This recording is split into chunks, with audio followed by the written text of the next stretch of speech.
Hello, everyone. I just wanted to kind of give you a quick synopsis of how to retake test two. This email is going out to all the people who decided that they wanted to retake test two.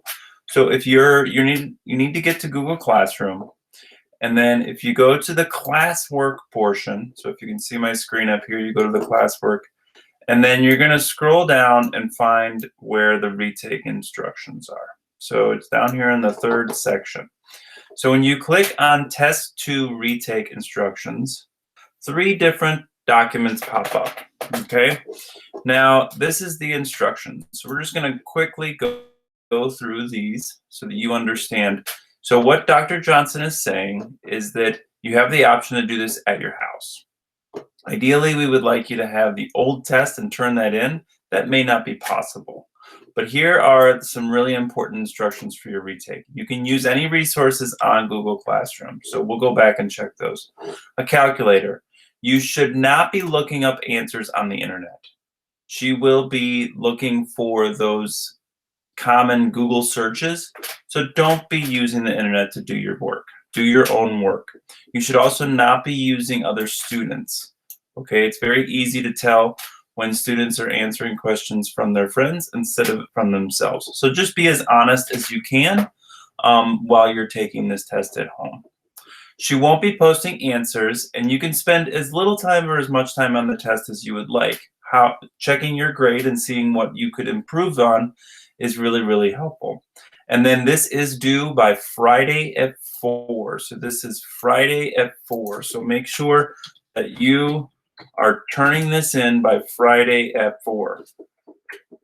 Be careful about the cheating, and then also look at these resources for studying. So there's some more information here. Now we're going to back out of this really quick, and I'm going to go back to this box right here. So you've read the instructions.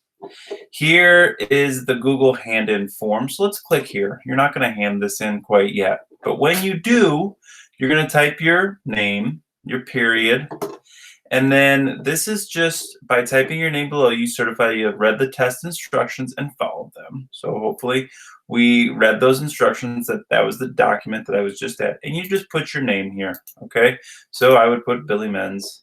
And then you're gonna upload, enter entire test upload if you scanned as one document, okay? So if you have one document for your whole test, you're going to add that file here, okay? And these can be picture files, whatever you've got. Otherwise, you're going to add one page at a time. This way, if you only add page 2, we'll only grade page 2, okay? The key here is to make sure that you get your files and add them. So you could take a picture from your computer, but and the Google Chromebooks kind of work that way really well, but they're going to go to your Finder. So they're going to go to your files, and then you're going to have to find that file and add it here. If you have questions about that, please reach out, and maybe we can do it together online. Once you have loaded all of those files, you put that in. Now, where do you get those files? Well, test 2, here is the test. There's no secret. So here's page 1. At what time interval or intervals is the object speeding up? So she's asking you this question. You may not be able to print this. What you want to do is use a regular sheet of paper and just kind of put your information and your answer for number 1 there. You may want to sketch this graph.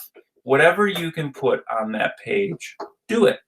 Okay, so this is kind of old school in the fact that if you don't have a printout, you can't use this particular document. If you have a way to edit this and put it in there and write on here, then do it. But any sort of way that you can take a picture of your first page is great. We don't need to see the question. You just need to see the question. As you can see, there are 4 different pages. This one got a little bit messed up. Don't worry. This is page 2. So remember our graph. You can go back to this file and do this. Below is the position versus time graph for one man running the simulation. All right. So here is the scenario below. You're trying to do this page and then page 4. those are the 4 pages. Hopefully that will help you get started. If you have any questions, please submit a question to Dr. Johnson or to myself, or come visit us during our office hours. So you could go visit Dr. H is there right now, and I am here almost every day from 10 to noon. All right? Thank you very much.